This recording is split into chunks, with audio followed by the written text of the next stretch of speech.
Cara menilai murid Sidih. 1. Subscribe channel ini dengan menekan tombol subscribe dan tombol like. Channel terbuka bagi siapa saja. 2. Tuliskan nomor peserta Sidih pada kolom komentar. Tidak boleh menuliskan komentar lain atau kalimat-kalimat di luar nomor. 3. Setiap orang hanya diperbolehkan menuliskan satu nomor murid pada setiap video. Terima kasih, Tuhan Yesus memberkati.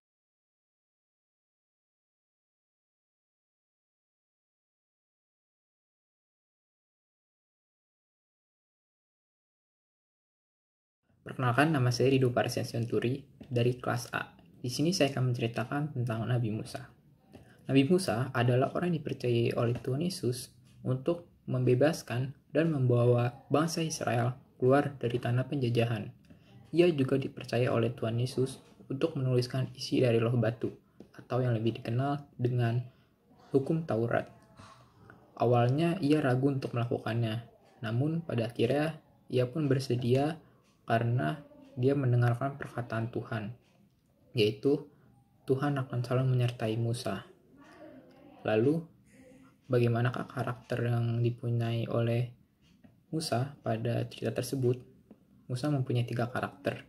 Yang pertama adalah penuh dengan keraguan. Yang kedua adalah tidak percaya kepada diri sendiri. Namun setelah ia mendengar perkataan Tuhan bagi orang percaya, maka dia pun percaya. Yang ketiga adalah berkat kekuatan dan lindungan Tuhan, ia mampu menjalani tugas dengan baik. Ia juga nekat membawa Israel keluar dari tanah Mesir. Dari kisah kehidupan Musa, kita diajarkan untuk selalu percaya pada kuasa Tuhan. Tidak ada yang mustahil bagi Tuhan. Jika ia sudah berkehendak, maka terjadilah itu. Jika ia tidak berkehendak, maka semua rencana manusia bisa gagal. Amin.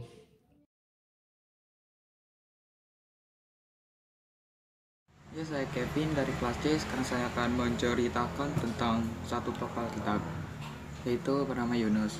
Yunus adalah Nabi Yehua. Tidak beberapa lama setelah Nabi Elisa mati, Yehua berkata kepada Yunus, "Pergilah ke kota Niniwe yang besar itu.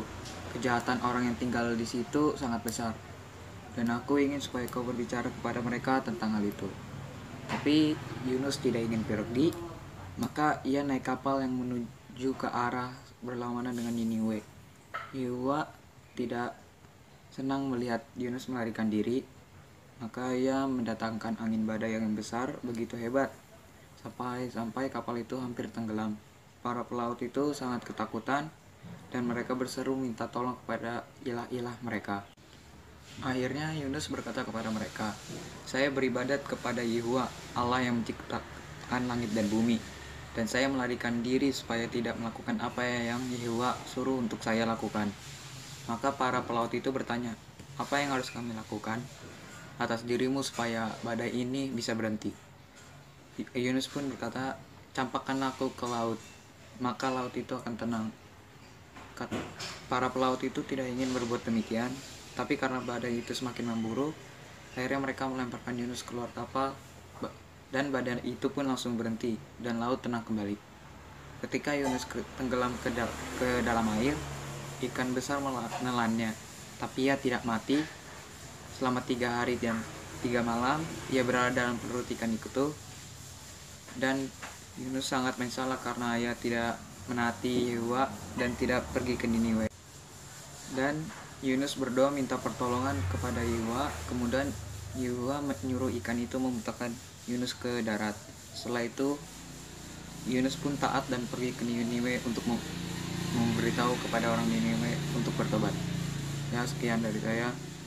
Makasih.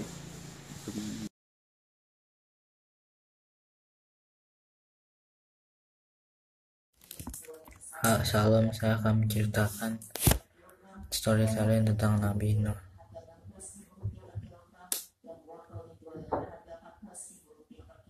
Nabi Nuh adalah orang yang taat serta kasih kepada Allah.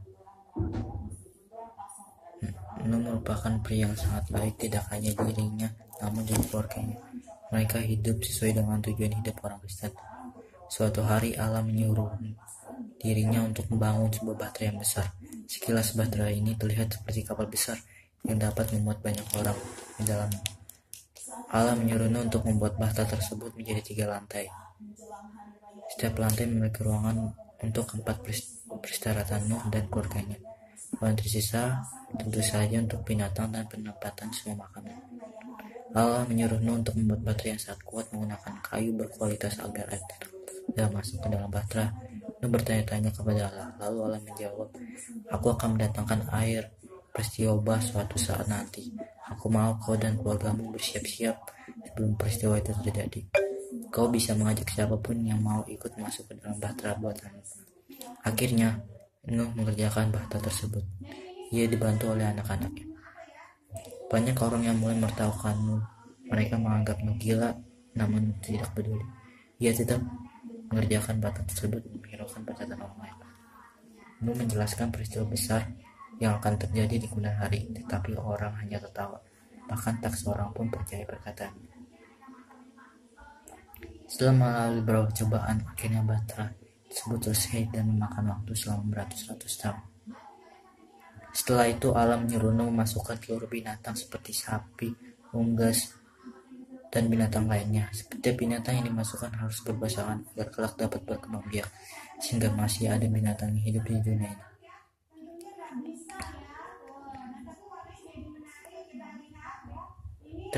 Tanda-tanda sebelum terjadinya air peristiwa antara lain adalah terjadinya hujan selama 40 hari 40 malam lamanya. Air hujan ini akhirnya membanjiri seluruh bumi termasuk gunung-gunung dan tinggi sekalipun. Saat badai hampir terjadi, Nuh, keluarganya dan binatang masuk ke dalam bahtera. Hari itu tepat hari ke-17 bulan kedua ketika Nuh berusia 600 tahun. Air peristiwa terjadi selama beratus-ratus tahun. Sementara Nuh dan keluarganya tetap berdiam di dalam bahtera. Air peristiwa benar-benar kering pada hari ke-7 bulan kedua pada saat Nuh berusia 601 tahun. Dari bunyi yang di atas dapat dilihat bahwa alasan utama Allah mendatangkan air peristiwa karena kejahatan manusia itu sendiri, di mana manusia tidak lagi hidup menurut apa yang dikatakan Allah. Pelanggaran hukum Taurat, pacaran beda agama menurut Kristen, penyembahan berhala, dan masih banyak lagi jenisnya. Namun di balik amarahnya, Allah masih menunjukkan kemurahan hatinya kepada Nuh dan keluarganya.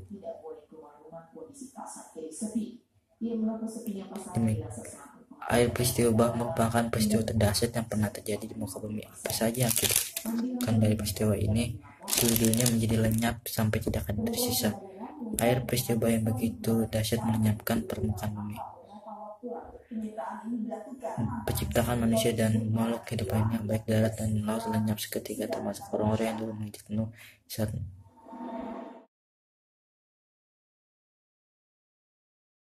Shalom, nama saya Saranjelika Pratiwi Silalahi. Saya akan menceritakan tentang tokoh yang ada dalam Alkitab yang bernama Yunus. Yunus adalah sebuah nama dalam Tanakh atau Perjanjian Lama yang diberikan pada seorang nabi di utara kerajaan Israel pada kisaran abad ke-8 sebelum Masehi. Ia adalah tokoh utama dalam kitab Yunus. Dalam kitab tersebut, Yunus dipanggil oleh Tuhan untuk pergi ke Niniwe dan mengingatkan penduduknya akan datangnya murka Tuhan. Namun bukannya melaksanakan perintah Tuhan, Yunus malah naik kapal yang menuju Tarsis. Saat kapal terjebak dalam badai, setelah itu Yunus mendapatkan undi, dan Yunus memerintahkan awak kapal untuk membuangnya ke laut, dan ia lalu ditelan oleh seekor ikan raksasa. 3 hari kemudian lalu berfirmanlah Tuhan kepada ikan, dan ikan itu pun memuntahkan Yunus ke darat. Yunus berhasil meyakinkan seisi kota Niniwe untuk bertobat, tetapi ia lalu menunggu di luar batas kota sambil menantikan apa yang akan terjadi atas kota itu. Terima kasih. Sekian dari saya, Tuhan Yesus memberkati.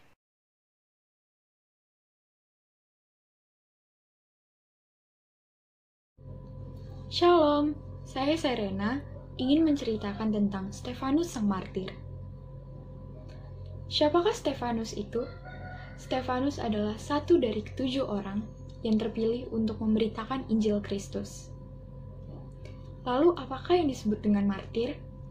Martir adalah orang yang rela dianiaya, disiksa, bahkan dibunuh untuk membela kebenaran nama Allah. Lalu mengapa Stefanus dipanggil sebagai seorang martir? Itu semua berawal dari terpilihnya Stefanus sebagai satu dari 7 orang yang akan memberitakan Injil Kristus. Dengan kegigihan, ketekunan, serta semangat dari ke-7 orang itu, firman Allah pun semakin tersebar. Dan juga, banyak orang di Yerusalem yang semakin mempercayai Allah. Dengan penuh hikmat, Stefanus sering melakukan mukjizat-mukjizat serta tanda di depan banyak orang. Hingga suatu ketika, datanglah jemaat Yahudi yang biasa disebut dengan jemaat orang Libertini. Mereka beranggotakan orang dari Kinere, orang Yahudi dari Kilikia, Alexandria, dan dari Asia. Mereka pun bersoal jawab dengan Stefanus, dengan maksud akan menguji Stefanus. Tetapi mereka tidak dapat melawan hikmat serta Roh Kudus yang penuh di dalam diri Stefanus dalam menjawab pertanyaan itu. Karena kehabisan akal, mereka pun mulai menghasut orang-orang akan Stefanus dengan berkata, "Kami telah mendengar bahwa dia mengucap kata-kata hujat kepada Musa dan Allah." Mendengar itu, dengan cepat mereka menyergap Stefanus, membawa serta menyeretnya ke dalam mahkamah agama. Dan dengan kejinya mereka menghadapkan saksi-saksi palsu, dan dengan berkata, "Orang ini terus-menerus mengucapkan kata-kata yang menghina tempat kudus ini dan hukum Taurat. Sebab kami mendengar ia mengatakan bahwa Yesus, orang dari Nazaret itu, akan datang dan meruntuhkan tempat ini dan juga akan mengubah adat istiadat yang telah diwariskan Musa kepada kita."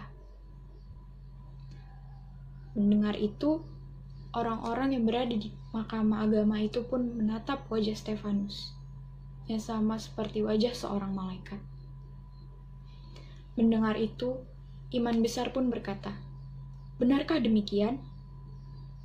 Tetapi Stefanus pun mulai berfirman dan berkata, "Hai orang-orang yang keras kepala dan tidak bersunat hati dan telinga, kamu selalu menentang Roh Kudus.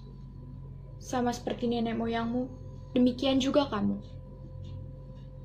Siapakah dari nabi-nabi yang tidak dianiaya oleh nenek moyangmu? Bahkan mereka membunuh orang yang lebih dahulu memberitakan tentang kedatangan orang benar, yang sekarang telah kamu bunuh dan telah kalian hianati.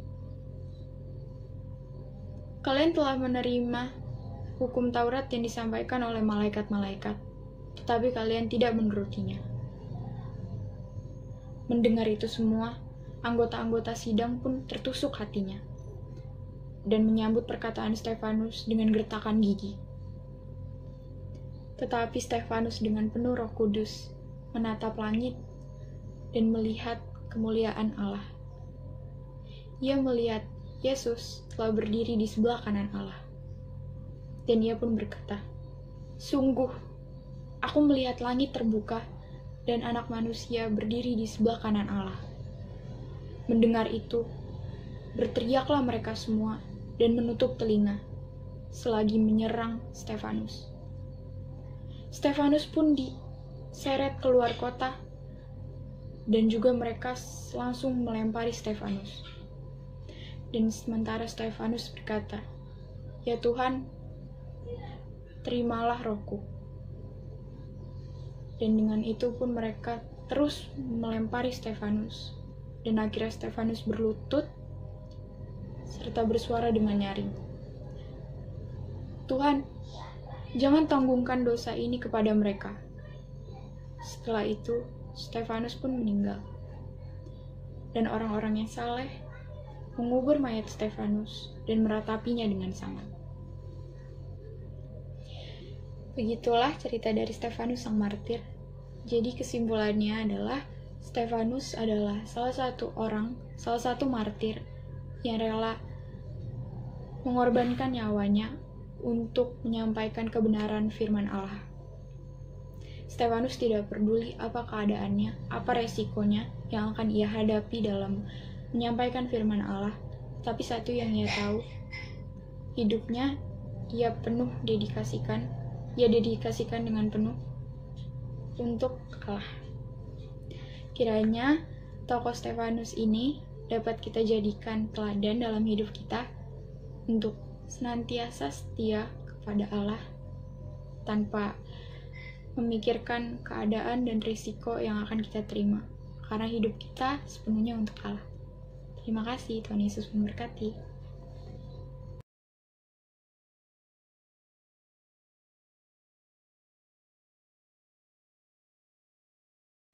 Shalom, Inang Bible Pro. Perkenalkan, nama saya Sinlia Ayu Simbolon dari kelas CDB. Saya di sini akan menceritakan tentang Nabi Ayub. Nabi Ayub diperintahkan Allah di negeri Syam. Dia keturunan dari Nabi Ishak bin Nabi Ibrahim. Nabi Ayub memiliki 11 anak. Istri Nabi Ayub bernama Rahma. Ibu Nabi Ayub keturunan dari Nabi Lut. Nabi Ayub termasuk golongan orang kaya, tetapi dia tidak sombong dan tidak suka memamerkan hartanya, tidak kikir, melainkan dia suka menolong sesama tanpa memandang golongan tersebut dari kecil besarnya jabatannya orang tersebut. Dia menolong semata-mata untuk melakukannya terhadap Allah dengan hati yang ikhlas. Nabi Ayub juga tidak pernah berhenti bersyukur dan berterima kasih atas rahmat yang telah diberikan Allah kepada Nabi Ayub. Nabi Ayub juga taat dan selalu mengikuti perintah Allah. Karena sikap Nabi Ayub tersebut selalu benar dan baik, malaikat Allah sampai kagum melihat ketaatan Nabi Ayub dalam melakukan ibadah kepada Allah. Saya Stefan Pardam Hansiaan, anak CD dari kelas C. Di sini saya akan menceritakan tokoh Alkitab yang bernama Yusuf. Yusuf merupakan anak dari Yakub. Dia anak ke-11 dari saudara-saudaranya. Yusuf ini sangat dicintai oleh ayahnya, sangat disayangi karena dia lahir pada saat masa tuanya ayahnya. Jadi saudara-saudaranya ini sangat membenci Yusuf karena mereka berpikir ayahnya itu lebih mengasihinya daripada saudara-saudara yang lain. Nah, ada suatu ketika Yusuf bermimpi. Dia mimpi dan diceritakanlah kepada saudara-saudaranya ini. Isi mimpinya itu akan suatu saat mereka akan mengelilingi Yusuf dan sujud kepada Yusuf, sujud menyembah kepada Yusuf. Nah, makin kesel dong saudara-saudaranya ini kan. Apaan nih? Mereka pikir si Yusuf ini raja dari kami gitu kan. Kesel lah, kesel. Nah, terus saudara-saudaranya Yusuf ini ternyata mau membunuh Yusuf. Nah, membunuh Yusuf dengan cara dimasukkan ke sumur, ya kan. Nah, cuman salah satu saudaranya bilang, janganlah kita membunuhnya dia, dan capek-capek kita membunuh dia, ya kan. Kita masukin aja ke dalam sumur.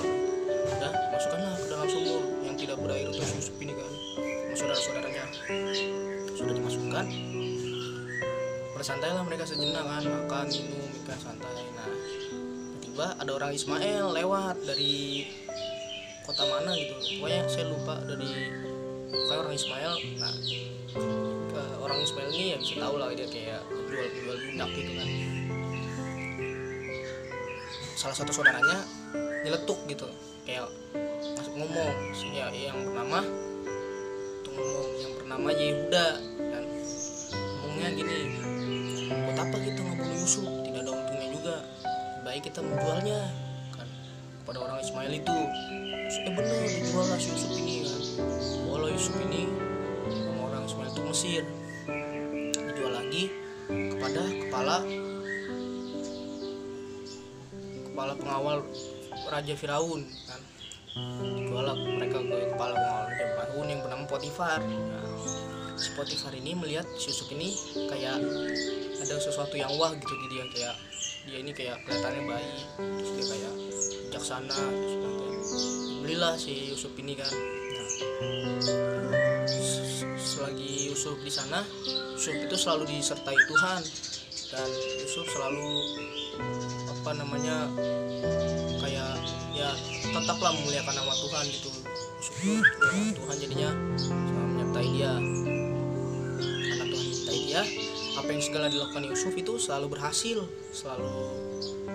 pokoknya dia selalu berhasil, selalu benar lah ya kan. Dilihatlah masih Potifar ini bahwa Yusuf ini tuh berbakat ya kan. Nah, diangkatlah Yusuf untuk menjadi kuasa atas rumahnya ya kan, pokoknya atas apa-apa kerjanya si Potifar ini kan. Nah, udah terus istrinya Potifar ini tertarik sama kayak ngeliat Yusuf itu kayak gitu pokoknya ada ya kan, tertarik gitu ngeliat Yusuf. Istri Potifar ini menggoda Yusuf ya kan, kayak dia digoda-goda sama Yusuf. Terus sekali lagi Yusuf tetap tidak mau, karena dia tetap berpegang teguh pada namanya kejujuran dan dia tidak mau mengecewakan tuannya kan? Dan dia juga takut akan Tuhan, tidak mau berbuat dosa seperti itu ya kan.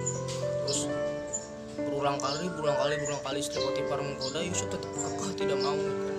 Nah, karena itu istri Potifar ini kesel ngeliat si Yusuf ini kan, kayak ini apaan sih dia kagak mau gini pokoknya belum tahu aja gitu kan. Si istri Potifar ini buat rencana kan? Dia buat rencana membuat Yusuf ini menuduh Yusuf memperkosainya kan. Terus udah tuh berhasil kan, dituduh, kasih tau lah sama si Potifar kan. Nah, si Potifar marah kan, kesel, dia kecewa sama Yusuf, tanya, benarkah kamu melakukan ini Yusuf? Yusuf selalu bilang tidak. Cuman karena Potifar terbawa emosi, kesel dia, bawalah dia ke penjara Mesir, karena itu keadaannya lagi di Mesir kan, penjara Mesir. Nah, sekali lagi Yusuf selalu disertai Tuhan, dan Yusuf selalu melayani Tuhan. Oleh karena itu Yusuf diangkat menjadi kepala penjara situ.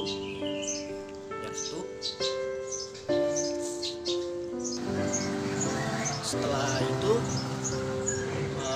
masalah tuh di dalam negara Mesir, pemerintah Mesir kan. Nah, si Firaun ini kan punya kepala juru minum dan kepala juru roti. Nah, mereka ini kayak berbuat salah gitu pada Firaun ya kan, masukkan mereka ke dalam penjara ya kan. Nah, di sana Yusuf diberitahu bahwa akan ada dua orang dari kerajaan dimasukkan ke penjara yang belum tahu rumahnya apa ya kan. Nah, suruhlah Yusuf ini melayani dua orang ini.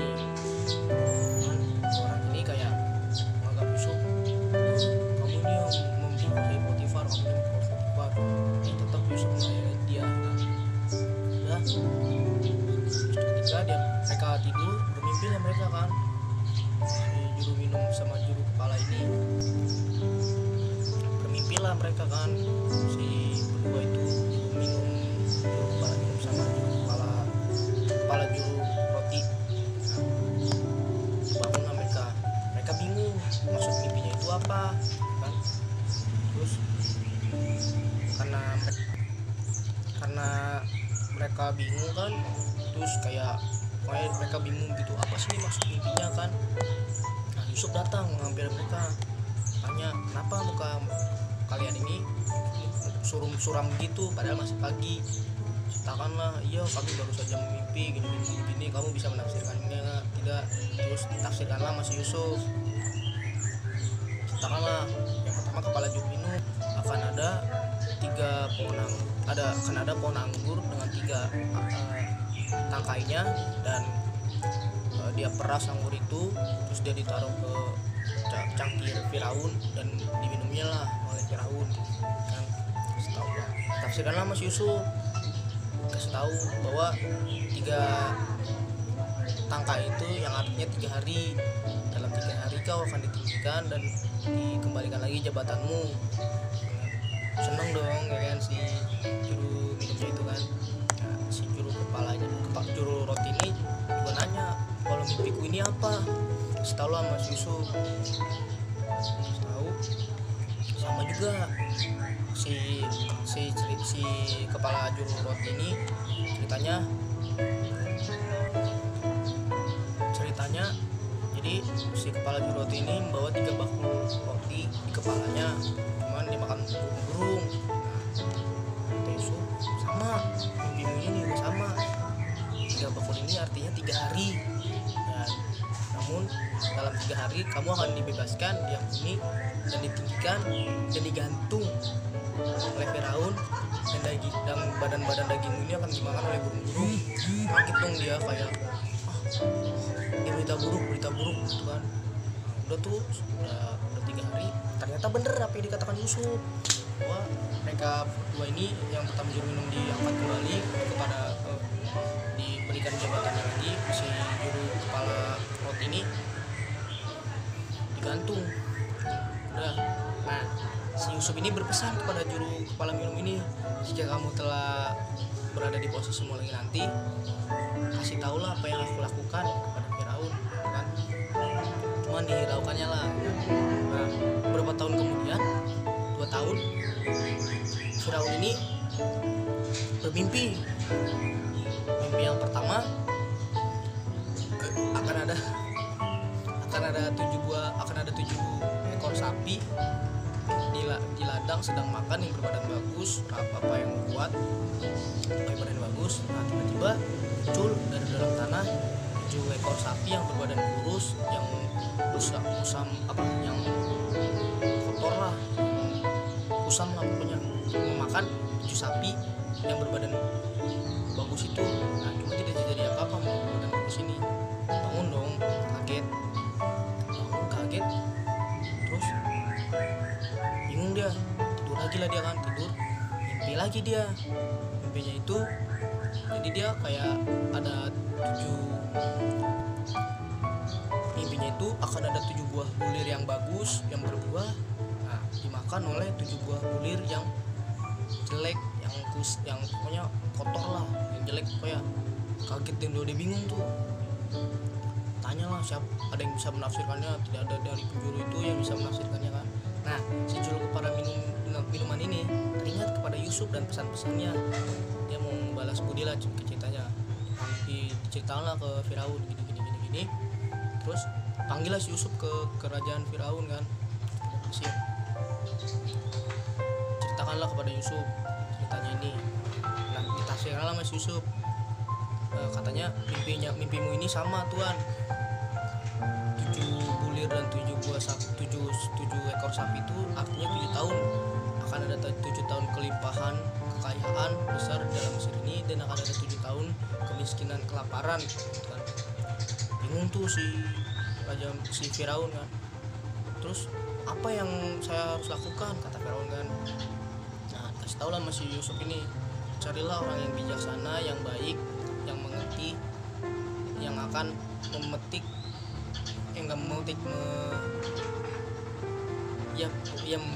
memetik 1/5 dari kekayaan dalam 7 tahun itu. Dan gitu kan, udah disuruh pergilah si Yusuf ini kan.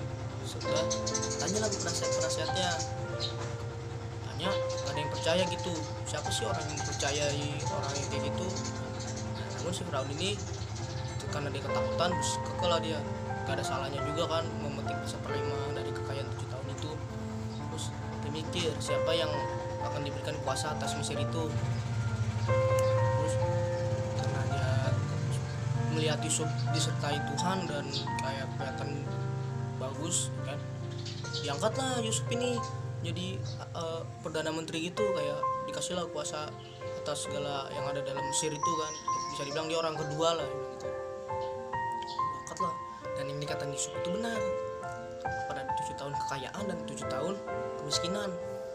Karena Yusuf sudah jaga-jaga gitu, udah menyimpan 1/5 dari makanan itu, tidak terjadilah di Mesir kan. Cuman di kerajaan Mesir itu kan, cuman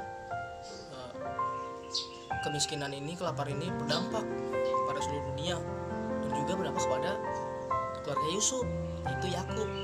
Nah, datanglah orang orang-orang dari penjuru dunia ini untuk membeli gandum kepada Yusuf. Terus datanglah juga keluarga Yakub ini kan, saudara-saudara, ternyata itu saudara-saudaranya kan, datang dari Mesir.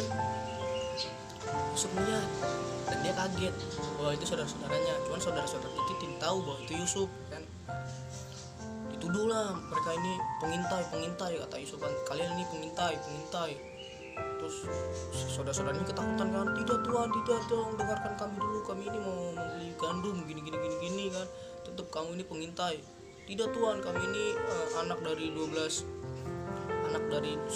seorang ayah Yakub yang punya 12 orang anak gitu kan. Terus itu kan mereka ditahan lah kan, disuruhlah mereka tuh, kalau misalnya mereka bener, disuruhlah bawa si bungsu untuk datang ke dalam kerajaan ini kan. Terus ditahan mereka selama 3 hari. Mereka di situ bersedih kan, sepertinya inilah balasan yang kita lakukan kepada Yusuf. Mereka sedih. Terus Yusuf memerintahkan prajurit Mesir untuk memberikan gandum ke dalam gembala-gembala mereka dan duit-duit mereka ya kan. Terus kan mereka bingung tuh, dia mau membawa si bungsunya itu ya kan. Cuman si Yakub ini sedih, aku sudah kehilangan putraku, dan apakah aku akan kehilangan putraku lagi gitu kan. Oh iya, ada yang kelupaan, ada satu orang si Simeon maybe, iya Simeon, dia dikurung ya kan, dan harus membawa adiknya itu si bungsu itu Benyamin namanya kan. Cuman si Yakub ini bersikeras tidak mau, saya tidak mau kehilangan anakku lagi. Nah, kebetulan mereka berdua ini, si Yusuf sama si Benyamin ini rada mirip, sangat sayangi lah karena lahir pada saat si Yakub tua. Udah, tapi tetap bersikeras kan, si Yehuda ini tetap bersikeras karena dia tidak mau kehilangan si Simeon kan, dan juga dia tidak mau kehilangan si Benyamin. Ngomonglah, jika kamu tidak melihat, ini kata-katanya ya kurang lebih kayak gini, jika kamu tidak melihat si Benyamin, kamu juga tidak akan melihat, kamu boleh, pokoknya kayak apa ya namanya ya, jadi dia boleh tidak melihat mukanya si Yehuda ini kan, kalau misalnya si Benyamin tidak balik ya kan. Udah, mereka ke kerajaan Mesir kan, Mesir dijamu lah Mas Yusuf ini, dikasih makan gini kan. Terus tanyalah, dikembalikanlah si Simeon ini kan, Simeon. Udah, terus ditanyalah kepada si Benyamin, apakah kamu Benyamin, anak ke-13? Iya, ke-13. Iya, gini.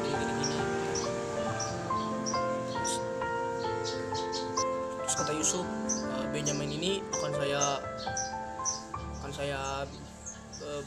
akan saya jadikan budak gitu kan. Nah, cuman si Yehuda ini kayak tidak, jika kau mengambil Benyamin, ayah saya akan meninggal karena sedih, karena dia sudah kehilangan anaknya, yang pokoknya dia kehilangan anaknya yaitu Yusuf ya kan. Kira Yusuf itu udah mati, padahal itu sebenarnya Yusuf udah meninggal lah, mati lagi. Terus tetaplah ngomonglah Yehuda, janganlah Tuhan kau mengambil Benyamin, jadikanlah aku akan mengabdi padamu. Pokoknya si Yehuda ini tetap jangan, biarlah aku yang menjadi tanggungannya, jangan si Benyamin. Terus sedihlah Yusuf ini kan melihat si Benyamin ini ke dalam kamarnya lah, dia sedih. Terus ngomonglah dia ke asistennya, disuruh mereka duduk sesuai umurnya, sesuai kayak tingkatannya lah, anak pertama, anak kedua gitu kan. Udah, bingung lah kan sama saudara-saudara ini, kenapa dia bisa tahu kita duduk seperti ini, sesuai dengan umur kita kan ya? Terus datanglah Yusuf ke mereka kan. Terus disuruhlah penjaga ini keluar, karena Yusufnya sangat sedih. Langsunglah dikasih tahu, akulah Yusuf, adikmu dan juga kakakmu Benyamin gitu kan. Mereka mereka sedih lah gitu kan, kaget loh, Yusuf bukannya kan dia sudah gini kan, sudahlah lupakan itu, aku sudah memaafkan kalian gitu kan. Terus kaget mereka kan. Terus si Yusuf ini disuruh bawa ayahnya ke dalam Mesir itu kan. Kedatang dikasih tahu lah kepada ayahnya, ayah Yusuf gini gitu kan. Terus kata si Yakub, sebelum aku mati aku harus melihat anakku dahulu. Datanglah mereka ke Mesir ini. Sedihlah ayahnya Yakub ini kan melihat Yusuf begini. Terus mereka sedih lah. Nah disuruhlah mereka ini sama Yusuf tinggal di Mesir. Nah situlah akhir dari cerita. Si Yusuf menjadi perdana menteri lah, bisa dibilang orang kedua di Mesir, dan keluarganya turut menyesal tinggal dalam Mesir atas perintah Yusuf. Nah, udah itu mungkin nanti 400 tahun lagi Firaun meninggal dan Yusuf dilupakan, dan ya ceritanya berlanjut kepada Musa yang membebaskan orang-orang Mesir itu. Sampai situ. Jadi dari cerita ini kita bisa mengutip bahwa dari segala sesulit apapun yang kita hadapi, yang kita jalani, bahwa Tuhan itu akan menyertai kita, akan melindungi kita kan. Seperti Yusuf, keadaan apapun Tuhan tetap menyertainya, dan Yusuf juga berpegang teguh kepada Tuhannya. Nah itu pada teman-teman, janganlah kalian takut, karena Tuhan selalu menyertai kita. Sekali lagi mohon maaf kalau ada kesalahan kata atau salah cerita, karena saya bukan orang yang sempurna. Akhir kata saya mengucapkan terima kasih, shalom, ras, bye bye.